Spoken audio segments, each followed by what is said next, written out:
নারায়ণগঞ্জের ২৫০০-এ যথাযোগ্য মর্যাদায় মহান স্বাধীনতা ও জাতীয় দিবস পালিত হয়েছে।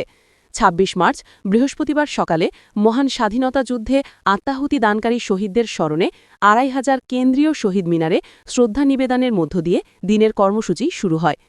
২৫০০ উপজেলা প্রশাসন আয়োজিত অনুষ্ঠানে প্রধান অতিথি হিসেবে শ্রদ্ধা নিবেদন করেন নারায়ণগঞ্জ ২ আসনের জাতীয় সংসদ সদস্য নজরুল ইসলাম আজাদ। একে একে শ্রদ্ধা নিবেদন করেন ২৫০০ উপজেলা প্রশাসন, মুক্তিযোদ্ধা কমান্ড, উপজেলা স্বাস্থ্য complex, Bangladesh police, fire service, answer VDP, পল্লী বিদ্যুৎ, বাংলাদেশ জাতীয়তাবাদী দল, অঙ্গ সংগঠন ও বিভিন্ন শ্রেণী পেশার মানুষ।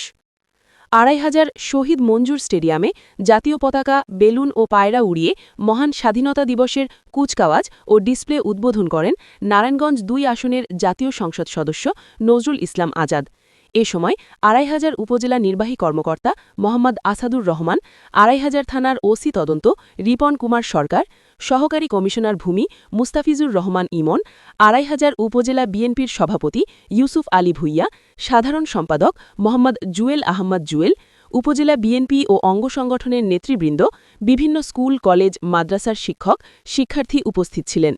বিভিন্ন শিক্ষা প্রতিষ্ঠানের শিক্ষার্থীদের অংশগ্রহণে ডিসপ্লে প্রদর্শন করা হয়।